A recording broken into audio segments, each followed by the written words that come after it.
But I feel like I'm in one of those spots right now where it's like, it's coming, like it's about to all make sense, but right now it does not make sense. Right now I'm like, how do I wake up? How do I wake up and do things? Like, I don't know.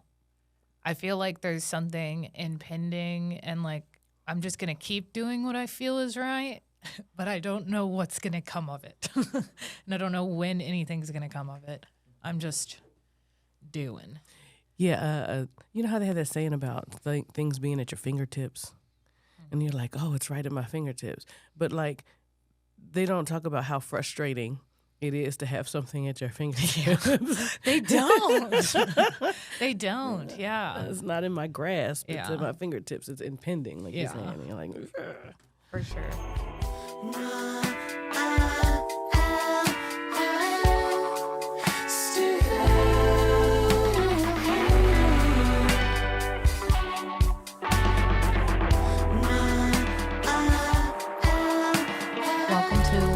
Podcast. My name is Kaylee Ashland.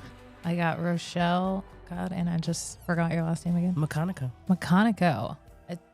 It's a really nice ring to it. Yeah, I don't know if anybody knows, am I Irish? Am I Scottish? Who was a slave master? Tell me. Yeah. I want the DNA what of kind slave of white? What kind of white were you? So Rochelle is a comedian in town. You do some other stuff. You want to share a bit about that? How you got into that? I tell jokes. That's what I do. Do. Slavery. Sorry. I just want to make sure everyone's uncomfortable before we get started. That's perfect. That makes you be in the right place for the podcast to open up these conversations. Yeah. No, I'm a comedian. I do stand-up. I do improv. I direct shows. I have a festival, Lysistrata Comedy Festival, coming in April for women and non-binary folks that we put on here in Austin that we started in New Orleans. So I'm out here. I'm out here in these streets. Awesome. Are you originally from New Orleans? Or I'm originally from Austin, but I am comedy birthed in New Orleans. Oh, okay. Mm-hmm. Interesting. Yeah, I lived in New Orleans 13, 14 years. My career was there, and then I started comedy there. Mm-hmm. And then when my mom got sick, I moved back here. But it's been 20 years since I've lived in Austin. Yeah. So how recently did you move back here? I came somewhere around in the pandemic times. I don't know. Okay, sure. There's like a fog in the there. after times, not the before times, the after times. Yes, when things got weird and we couldn't pretend like they weren't weird anymore. Yes, when all the distractions like couldn't hold. Like, hey man, something's going on. Yeah. Video games and binge watching TV isn't working anymore. This is not doing it. Yeah. What's that song? The song that they usually play during war times on war movies. Okay, that didn't. It disappeared. It went really quickly. Never mind. National anthem.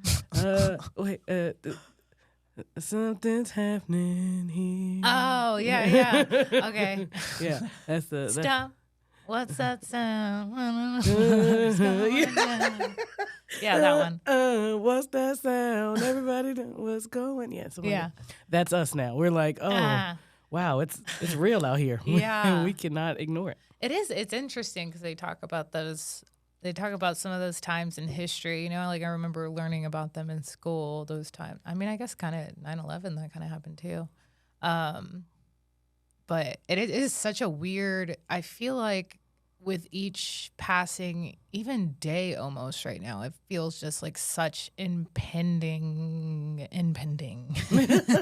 just impending. Yeah. I went on a show and just said, yeah, we live in a hellscape, huh? And they just laughed like, yeah. Yeah. I know. I say some of that stuff out loud and I feel like, I mean, before anybody say that out loud on the streets, we're like, all right, chill. Yeah. They're like, the end is coming. Like, come on, man. That's not cool. And now people are, the end is coming. We're like, yeah. It's coming. Feel it. We're like, people are like, it's the end of the world. And everybody, normally they just be like, oh, well, I mean, I don't know. And now they're like, hey, do you have like a symbol or something? Because I want to join in the band. Song. do my part. At least we can sing about it. That's fun. That's fun. That's worse. I mean, it's worse than isolating in your home and you Yeah, know, you because miss you had everything. that and just staring at a wall like it's gonna. It's happening. You know, like I now get why the people in the movie, in the Titanic movie, they're like playing music. And you're like, yeah. Yeah. I mean, I ain't getting off this boat, am I? All right. Shit, There anybody is wants some no violin hope for music? me. There is no hope for me. Yeah, and it feels like a lot. I mean, a lot more people are getting in more of like an existential crisis kind of thing too, and we are starting to consider these things, and I think that's why I'm at the place in my life right now where I'm trying to do things I've never done before because I feel like it's important right now. Mm-hmm. It's important for us to bring to the table what we have, you know, and let that be enough. Because right now, like working a job is not enough. Mm-hmm. It's like maybe we skate by, maybe we make it paycheck to paycheck, but that is just not enough to be living in this like existential doom Mm-hmm. and be working paycheck to paycheck. Like Right. it's just like, and it's like, I don't know, like the veil is thin. Right. The veil is thin, and it's like capitalism is not working anymore. Right. And the government not helping us is not working anymore. Yeah, I think we more is like watching a puppet show or a magic show where at one time you were just really engaged with it and it felt really good, and then you found out your favorite band was animatronic. You know what I'm saying? Like, Yeah. you're like, oh no, is that gorilla not really playing that? Okay, this is terrible, right? Yeah. And so then that no longer fulfills you, right?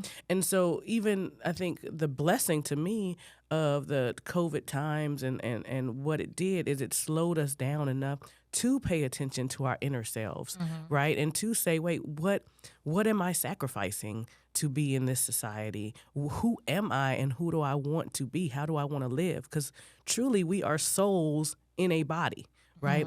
And so we've been taking care of the body, right, and running the body, the machine, to make sure that we pay our bills, to make sure that we take care of our families or whatever. And over fucking doing it. Yeah, know? that's all we've been doing, this hamster wheel. And then the wheel stopped and we were like, wait, my soul's not fed. Like the things that I need in life, I'm not really actually Yeah. receiving. And I'm not, and I'm in this, or you're still doing the hamster wheel, and it's just not making it. It's not enough. And then you have this like impending whatever hanging above us, I feel right now, just everything going on in the world, you know, like mental health. We're in a mental health crisis right now. Everybody's dealing with this. I heard somebody talk about where like we have a loneliness pandemic right now, you know? And I can feel a lot of people getting more vulnerable with that and reaching out and changing things in their lives, which is really cool. Yeah. But I don't know. I still, somebody asked me like, what keeps me going? Like, what keeps you getting out of bed? And I feel like that has been a question I have had to Drugs. always drugs. You got drugs, I'm getting up. Yo, man, I got some Wellbutrin now, and I'm like, gonna pop yeah. that bitch quick. Dude, for real. Yeah, no. That's an antidepressant for y'all, you know, get your mental health together. Amen. Praise him. All right. Yeah, absolutely. And I've been on medication, on and off medication since I was a teenager. I actually, so I like walked out of my job a little over a month ago, and I was taking my medication every day because I was working at a state psychiatric hospital. I took Lexapro and SSRI, that's for depression and anxiety. I was taking it every day, and as the day I walked out of my job, I just stopped taking it. So now I'm just like raw dogging life. The old raw dog life. I did that for three years. You know, Yeah. it's a good time. Yeah, because I really, it's hard because I worked at a psychiatric hospital, a state psychiatric hospital that was very much run by the medical model for mental health, which absolutely medication absolutely helps in it. And especially, there's a lot of times where it gives you that little push you need, but there's other stuff you have to do, right? Yeah, right. It gives you the push you need to get out of bed, to go take that walk, to go run your errands, to go do that stuff, right? But I saw so many, because they focus so much on the medical model that they forget about the other shit, right? And they're like, oh, you got this issue, so let me use this medication. This is the fix for that. Right, but they just have hammers. Everything's a nail because they only have a hammer. Yeah, right, exactly. So like, more drugs, need drugs, get you some more drugs, and you're like, all right. So you wind up being a pharmacological experiment, right? You have all these things to keep you going. But you do need the other things, the walk. Like, the truth is, we need to take a walk. We need to be in nature. We need to eat right. We need to have our medicine if we need it, to make sure that our chemicals are balanced. We need all that. But you know what also we need? Like, maybe the foot off our necks from oppression. You know what I'm saying? Like, I got too much oppression. Yeah. Doc, could you fix this oppression on my neck? Yeah. And they're like, sedation? Yeah. I got sedation. Does that work? I got a little happy pill to help you feel happy about it, right? Like, got a lobotomy in here. Right, I help you forget Make it about it. A little dumber so you forget about it. You forget about the oppression. Yeah, like, because some of the things that you've been saying, it comes from like a contract that is made between us and like our government and our society, right? I will work this hard for this much things, and I know that I might not be a billionaire, but like, I can make a life for myself, and I can find happiness. Dream, right? Yeah, I can have that. But now that is even that is being taken away, where I can work 2 jobs, I can work, and never have the things I need. Like, I made groceries, and then my groceries went bad like early. I was like, wait a minute, are my groceries like less? Whatever, like, this potato costs too damn much for it to be going bad already. Like, I know, dude. Some batches are like that. It's like, God, this was supposed to last me the week. It's been 2 days. Yeah, you like go get your groceries and you're like, wow, I didn't know that bacon was going to cost this much. Like that, just all of these things. So you're going, bacon costs too much. I can barely afford my house. I'm working all the time. I'm watching children be killed on the internet. I don't know what drug you got for that, Doc. You know what I'm saying? Yeah, and what drug do you? And that's the thing, and that's what I want this to be about, and that's what I want everything to be about. I feel like we get so scared of saying the truth. It's like we have defined things as good and bad, and instead of is or isn't, because when we do it as good or bad, we think we have the authority to decide what we want to believe in because we don't like it. But it just is or it isn't. I mean, yeah, some things are hard and not, my favorite thing to go through, and things we don't really want to deal with or hear about, but that doesn't mean we can't experience them. This is our human experience, and this is what being a human is. All of the things that exist, the good and the bad. It is or it isn't, And so we avoid the truth because it makes us uncomfortable. Yeah. But that's where growth happens, right?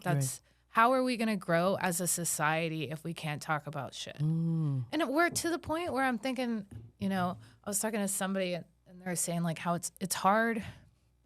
I mean, I think everybody can relate to this. It's hard when you are around people and they ask, how are you doing? And you're not doing well. Yeah. To say that, everybody just wants to go, oh, I'm good. I'm, whatever. Cause it's like most of the time I don't say it cause it's like, they don't want to hear it probably. Right. Or I'll say some funny, joke. I've been saying recently, people ask how I am. I'm like, I'm still here. Depression tried to take me, but I'm fucking here. Make a joke out of it to make it comfortable for everybody else. But why can't we just say, I'm sad? Right. And sitting in that. Like, because the truth is, to me, we have a preference for comfort in general. Right? Like in every aspect of our lives, we're seeking some form of comfort. Yeah.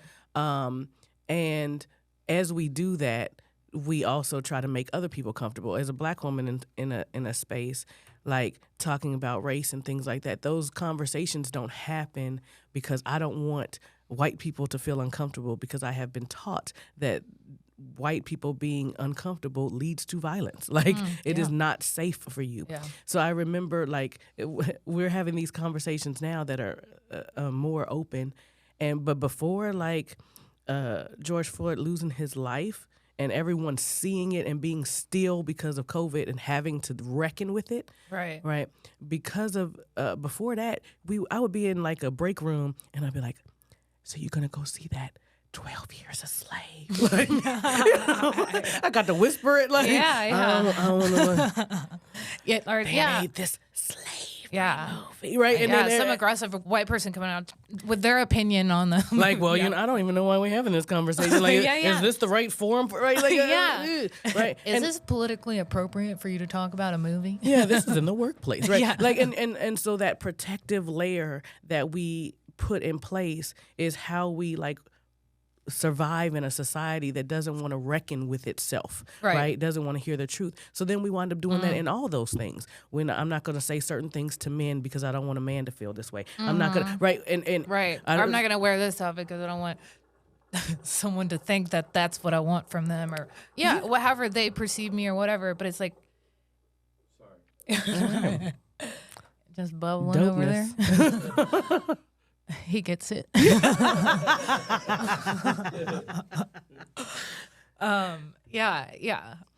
Just understanding that when we can't stand in our own freaking truth, right? We can't be exactly who we are because we're so worried about making someone else uncomfortable or making someone else think that it's okay to do something to me because of the way they perceived me, right? And we're so scared of it. And maybe that is the generational curse right there that we need to break. I think it's our parents didn't teach us. I mean, a lot of cases I know with a lot of my generation and older, especially, I think people are getting better at it now. But my parents didn't teach me that it was okay to be sad. Yeah.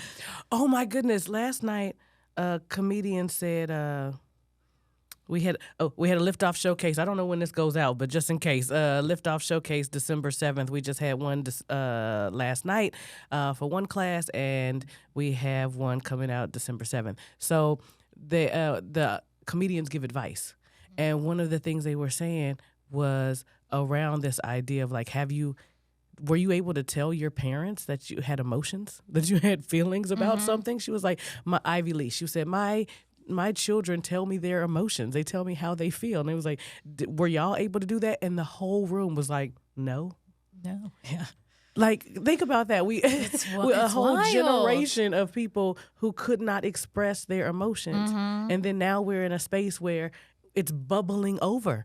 And that's where the crisis is coming from. We're stuck with our family's emotions, and I feel my mom always says like, I feel like you remember your childhood worse than it was, because like she's like, you got more stuff than I got, like more like you didn't have to worry about food and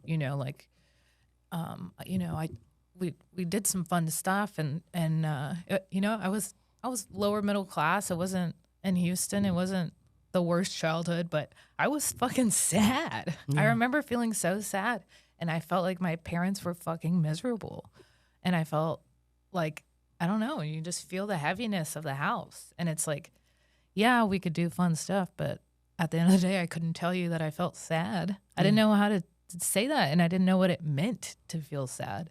It's like we learn nothing about our emotions, and then we're just supposed to just like raw dog life, just fucking figure it out. Hopefully they talk about that in school. You know, like hopefully they tell you how to deal with because in school what we got was how to be a cog in a wheel.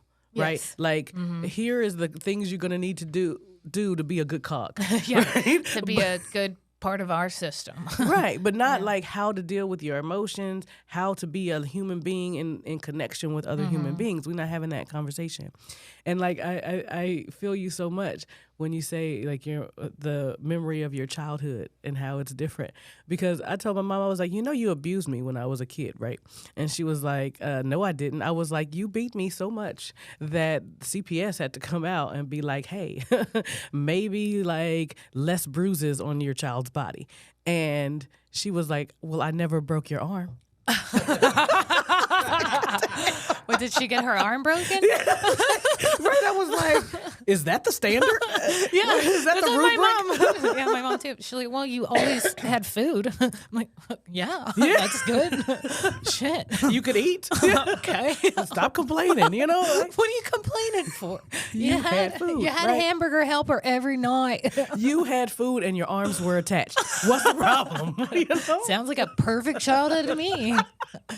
But right, that's coming from Got me there, their Mom. trauma. Yeah, Right? Yeah. Because my mom was abused by my grandmother, right? That she has stories of, like, there's physical evidence, like her finger does not open all the way because her mom hit her with something and it broke the tendon, right? And so there's physical evidence on her body of the abuse that she suffered. And so then now for me, you don't have physical evidence that is holding in your body that you suffered these things. So you're good, right? Right. You're fine. So it's fine. Yeah. What's the problem? Oh man. But it's it's just so weird, man. 'Cause it's like you got to know too, right?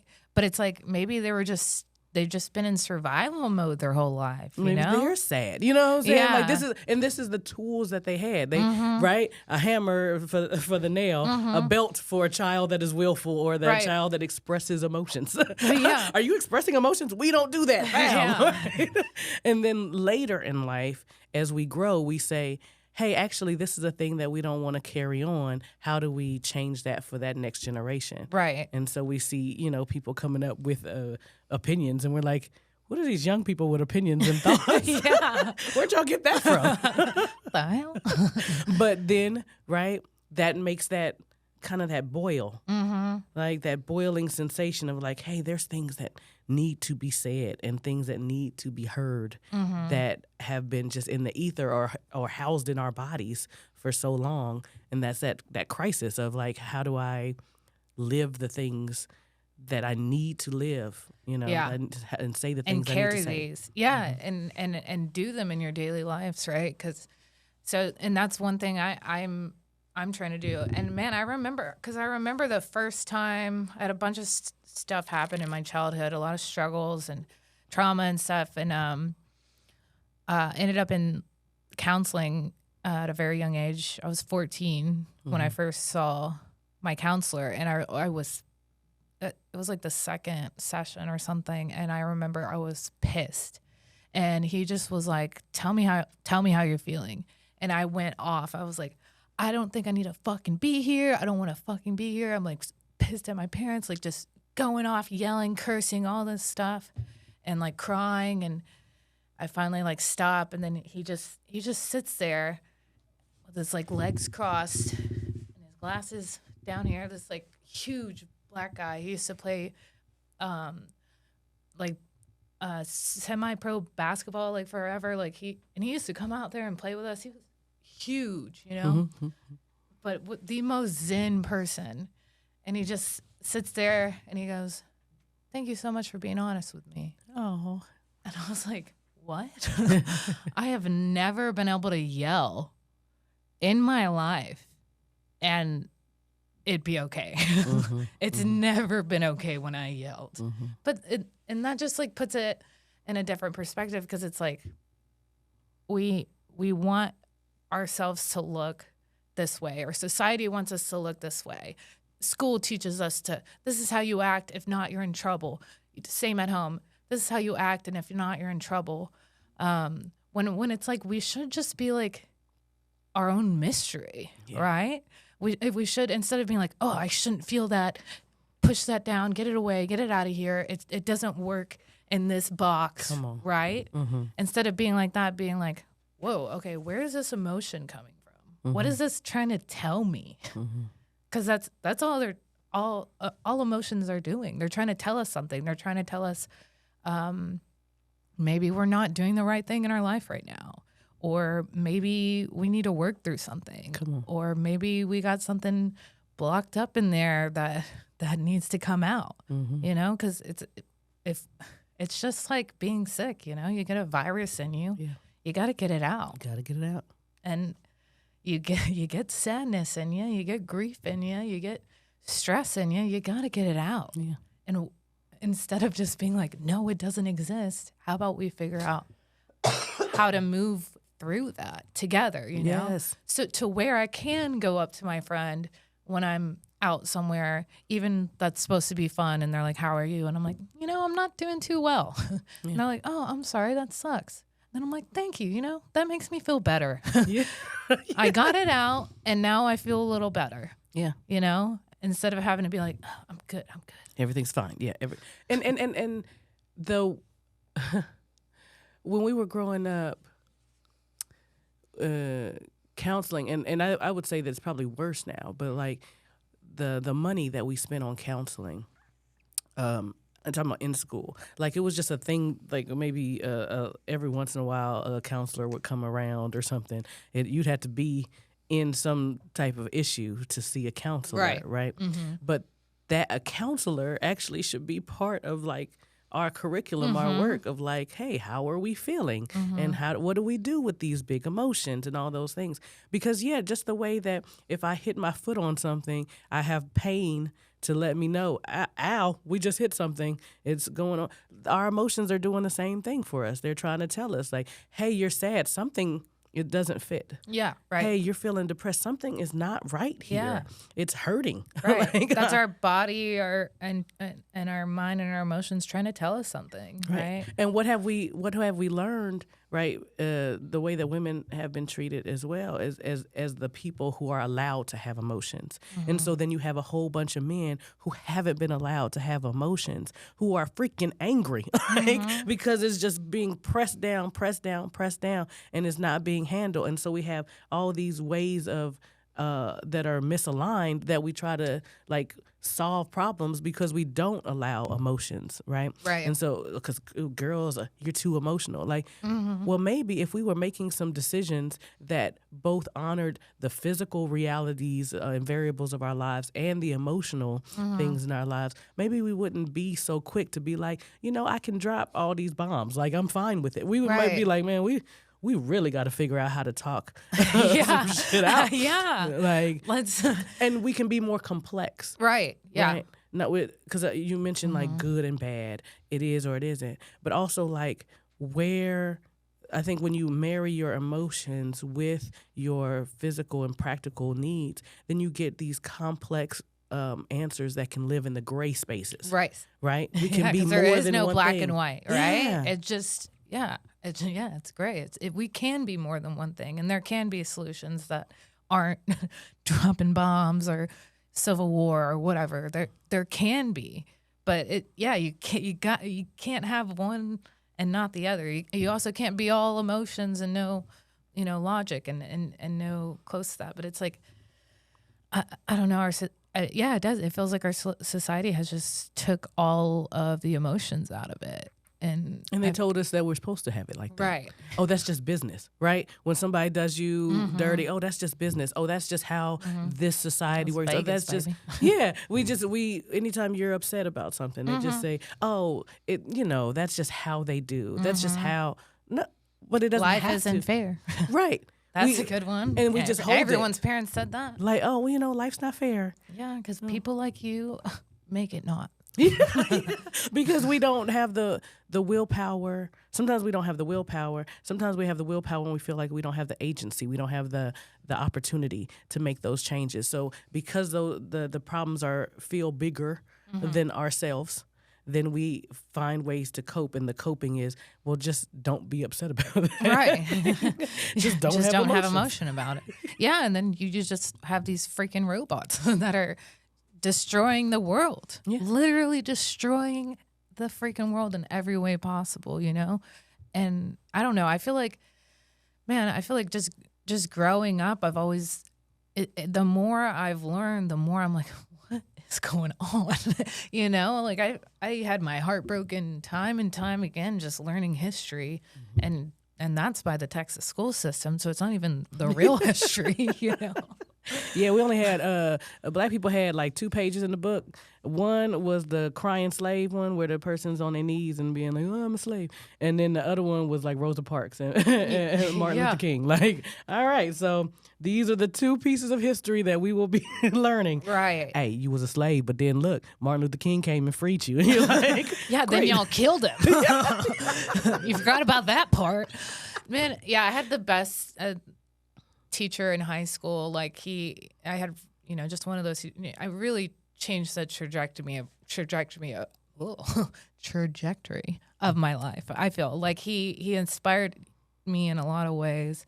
And I was talking to somebody about this, how in elementary school they teach you about Christopher Columbus, and you have a freaking parade for him, and you're like, yeah, he rules.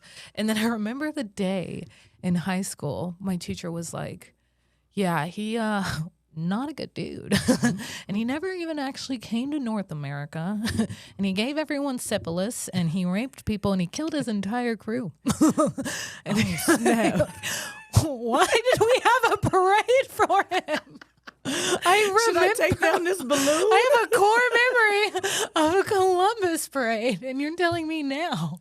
Like, why did they do that? That's like extra traumatizing, And and then they teach you about all of, slavery was bad, but then MLK and all this stuff. And then I remember he majored in like civil rights history, and we had like a whole day on Emmett Till. And man, that was another core memory for me, because I never learned about it, until he opened me up to all of that. And so he did like a whole like hour lecture on it, and it was heavy. And I remember I had his class before lunch, and I just sat in my car after lunch and just sobbed. Yeah. And I'm like, and I get it. I don't know. It's like they're like, shelter your children or whatever, but it's like, this is right. But that's my thing. You're like, gonna figure it out. We're spending all this time now. Well, I would say, conservatives are spending a lot of time doing exactly what was done, every time as a response to social uprising, right? Anytime that any group has been like, hey, we would like some freedom around here, stuff is like oppressive. And then when the children, because it's usually the children, young people who are the drivers of social change. And so they'll be like, yeah, that isn't right, right? Here's say it's women's rights. Hey, we need women's rights here. And then the people who are benefiting from the oppression of women go, no, I think the status quo is fine. Yeah. This is working really well for us, right? Right. And then you get this like change that is usually people in their 20s, whatever, that are like, no, this is not okay. And then once that happens, what do? The people who lost or feel like they lost some form of power, they go to the books, right? They go to the teaching, and they go, we can't talk about this anymore. We have to tell them that it's okay, that it's fine, right? And then you get a new generation that doesn't know about those things or isn't taught about those things, and so they can follow the programming. And then you come back and you do it. That happens again. Oh, gay people need rights. Well, yeah, that is right. I have a friend that's gay and they're a good person. Why are we treating these people like that? Cool. All right, now we need to go back to the books and take out all the stuff about anything that mentions being gay or anything like that. We got to take that out so that you won't learn to feel what you actually feel, what we actually want. In general, is for people to be treated. We want to be treated kindly. We want other people to be treated kindly, no matter their, intersectional things, right? But that doesn't work for a capitalistic society that needs oppression. It needs oppression to survive. It feeds off of it, and it does. The more oppressed we are, the better it does. Yeah. I mean, how did this country work? It worked with, I don't pay these people for labor. Right. Right. And then we keep being like, hey, wouldn't it be cool if we got paid for labor? No, it wouldn't. How can I be a billionaire if you also get paid? Right. You want to eat? That's bullshit. Yeah. Right. That your eating is taking out my vacation. You know what I'm saying? Like, how am I going to go to space if I have to feed you? hey, man, look. I'm trying to go to space at least a couple times a week. I can't really do that if you're going to keep being mad because you can't feed your children. What? How am I going to get these girls to sleep with me if I can't take them to space? Come on, man. I can't depend on my personality. It is trash. And I got rich people dick. Poor people dick. They lay in the pipe. They work hard. I got rich people dick, man. I take 2 blue chews. I take 2 blue pills and my dick just... And it only works in space. Or the gravity. My dick only works in space. So I gotta go to space so my dick will work. I can't feed you. And you can't take a bathroom break neither. Keep working. Oh, that's fun. Look at us laughing at oppression. Bim, bim, bim. I mean, what the fuck else are you gonna do? Because it's like, it's almost, you think about it, you look at it, and it's like, maybe, generations before us were those young people too, and then it just happened so many times where they absolutely were. Fuck. The same people that were in like civil rights things. There's a group of them, right? There was the ones that was on the wrong side. They was like, get out of here, motherfucker, right? Mm-hmm. Right? They continue doing their thing because they need it. They need to believe that that's okay in order to support the lifestyle that they have, right? In order to, they can't look at the oppression and be like, wow, that's wrong, because if they do, they have to question every single thing that is around them, and that is not sustainable, right? So they're like, no, I'm not going to do that. So they keep going on that route. But there's also people who were marching who were like, we're not going to take it, who are now like, well, I mean, yeah, we want Black people to have rights, but immigrants? Yeah, like, come on. Trans people? Right. Come on. We're doing too much. Just some people. Yeah, I was on board when it was Martin Luther King, but now Nas X, he did a lap dance for the devil. I can't have that, right? Yeah, yeah. And so, I mean, I feel like when we get into the idea of it, I mean, right, because obviously different cultures, different, identifying factors of people like have caused different, more kinds of oppression, more kinds of violence, and obviously that, but it's like somebody's going to be down there. You know what I mean? Yeah. At the end of the day, someone's going to be down there. And I feel like the government, the news does such a good job of diversifying us, right? Mm-hmm. And we do it too, we want all of these, things to be specific. Like, you can only come here for this or this. I don't know, just like specific, when it's like, man, we're just born. I didn't choose to be a white woman. Mm-hmm. I'm just here, and I'm just a human. Mm-hmm. We're just souls. I'm just just a spiritual being having a human experience, yes. Right? And I feel like the more we categorize ourselves and put ourselves in these boxes, right? Because that's what they want to do. They want to put us in this box. And then now we're like, no, we're going to be over here in this box. Mm-hmm. But how about we're just a fucking blob? Mm-hmm. How about we're just like a fucking existence? Blob. Yes. You know what I mean? Mm-hmm. And start coming together as humans. And then it's, the tears, like, oh, well, he's homeless and he's a CEO, right? And I saw this a lot working at the state hospital, seeing how people working there would look down on the patients, and treat them like they're less of a person than them. When I'm like, you have one circumstance, or, being born a little bit later, or, whatever, you're one thing away from being in that person's shoes. Yeah.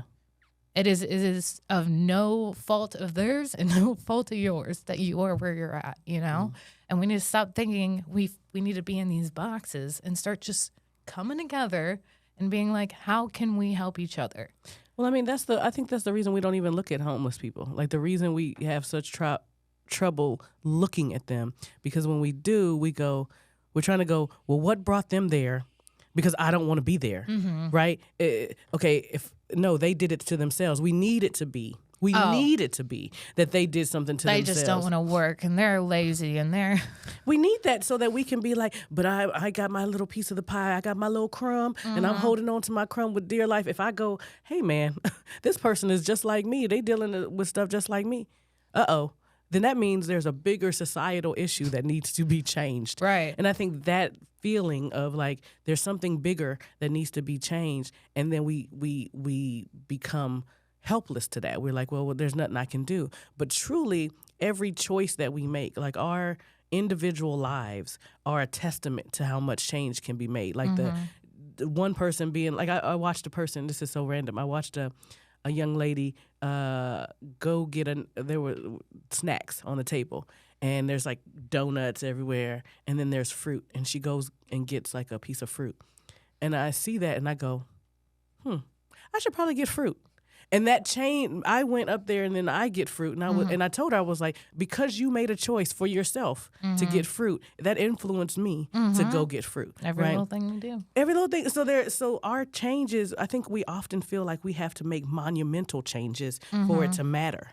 But in fact, like our incremental changes is what really steers the boat, right? You don't take a boat and just like flip the wheel and be like, we're going a different way. No, you make these small changes over time and you wind up on a different course. And so we do have agency. We do have the ability to change the world around us by doing this podcast, right? And having that go out into the world, and then someone goes, right? And they think just a little bit differently. That changes our course. And so I think when the world seems so big that we start looking at each other and being like, you can't have, because if you have, then I can't have. When in fact we are being vampired. Like we are being sucked dry by a bigger class of a bigger system. And we need to stop taking from each other and start giving to each other. Yeah. Well, we better potluck this bitch. Right. We all don't have enough to eat, so we need to potluck this bitch. And while we doing it, while we sitting at this potluck, how we get this money from these motherfuckers? What are we doing to get this money? You know what I'm saying? How we making this change? Because we can't. It's not sustainable. It looks like to me that the people who have like a whole bunch are not interested in figuring out how to make a more equitable society. Like that these companies are not interested in figuring out how to be better so that our society can be more equitable. Because it feels like if they have, then I do not have. When in fact, if people have, their productivity actually goes up. Right? Because you're not like tired from working your second job, and you're not like or stressing over, dude. Financial stress is the worst.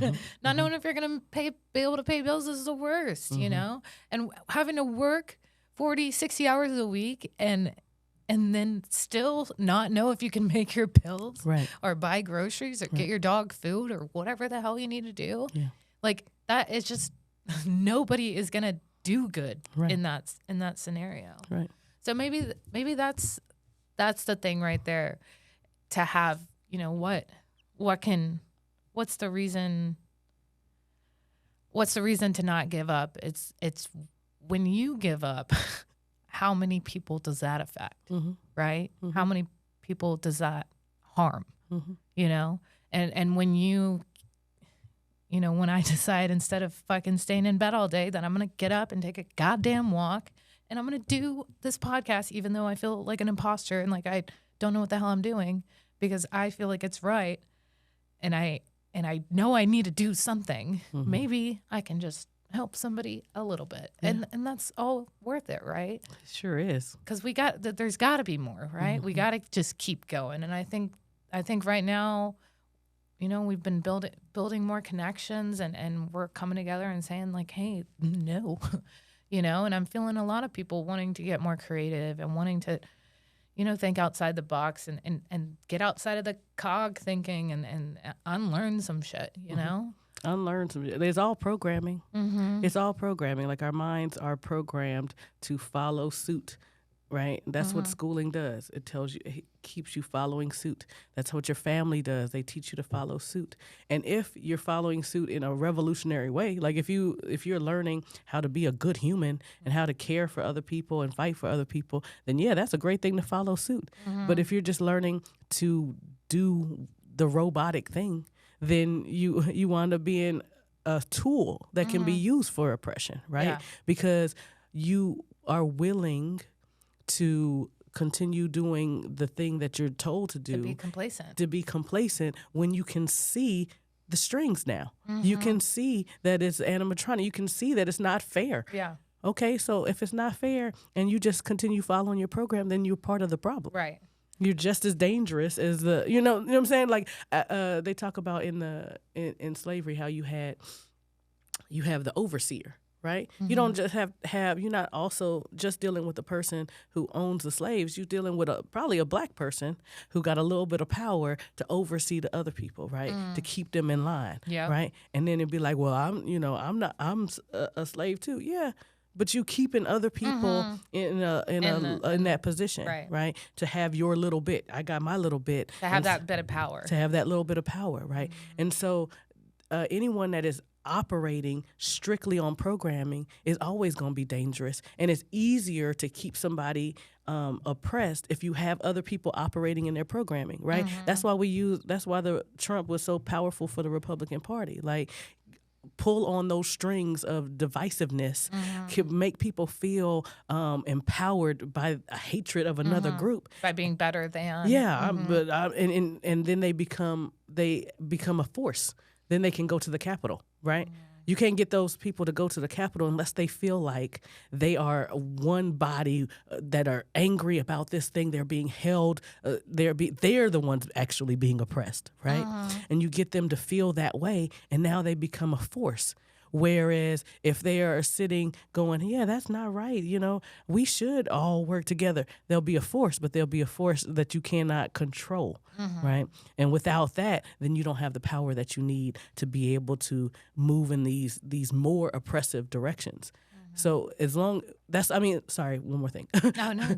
That's also the reason why you criminalize like hippies during that time, like LSD and weed and all that. You put them in jail because what happens when we all like doing drugs together? We like, hey, you're all right. You know what I'm saying? Weed and all that brings people together. People like, we you know what? We have more in common than we have apart. Right. And so then they had a particular way of criminalizing those things to keep people apart. And you can be like, well, put these people in jail, they're bad. You know what I'm saying? And then, they're drug addicts, they're bad. Okay, well, now you have the bad group and the good group, and we keep spreading differences. So now I don't deal with people that do drugs, and because I'm good, and I go to school, and they didn't go to school, and I have this, and they don't have this, so I'm better. That divisiveness. Right? But that's all a power play. I know more. Yeah. It's all a power play. And we don't hold value in the life experience as education. We all have our own unique life experience and perspective and knowledge from the things we've gone through, and we need to learn those from each other, right? Yeah. That's how we can grow as society, because you've gone through things I haven't gone through. I've gone through things that you haven't gone through, and we together we can have more knowledge, right? And genuine knowledge that we can't read in a fucking book. You can only know if you've experienced. I know we need to wrap up here, but one last little, I think one thing that scares me, but one thing I think I know I will never be one of those fucking people that is, just stuck, I guess our parent generation and before, that is stuck. And I think that's a reason to keep going, right? To not be complacent, to not be okay with this, because it's just not okay, and I will never pretend like it's okay. Yeah. And that's why you need the walk, right? That's why you need the all the self-care things, the medicine, whatever it is that helps you make the the lows not so low, right? Because life is hard, and to decide to be someone who sees it and fights against those things, you're going to need lots of protective elements around you. Like you're going to need the support of friends who can hold some of your angst or your sadness or whatever when it comes up. You need all those things around you so that you can do the work. You know what I'm saying? Right. And community is so healing, and that we isolate ourselves from community, but when we need each other, man. And it's like they isolate us from community and make us depend on the government, but it's like we need each other, man. We need connection. We need help. We're not supposed to do this shit alone, or we wouldn't be here, you know, like that. Well, thank you so much for coming on today. I really appreciate your perspective and your time, and So much fun. I needed this. This was good. Yeah. Like a good meal. Yeah. Thank you for having me. I Yeah. so appreciate it. I hate conversations that are just surface level. So this is just a gift. So thank you. Thank you. Yes, that's the whole point of this, and I just hope that people continue to have these conversations because we need to. You know? Yeah. Back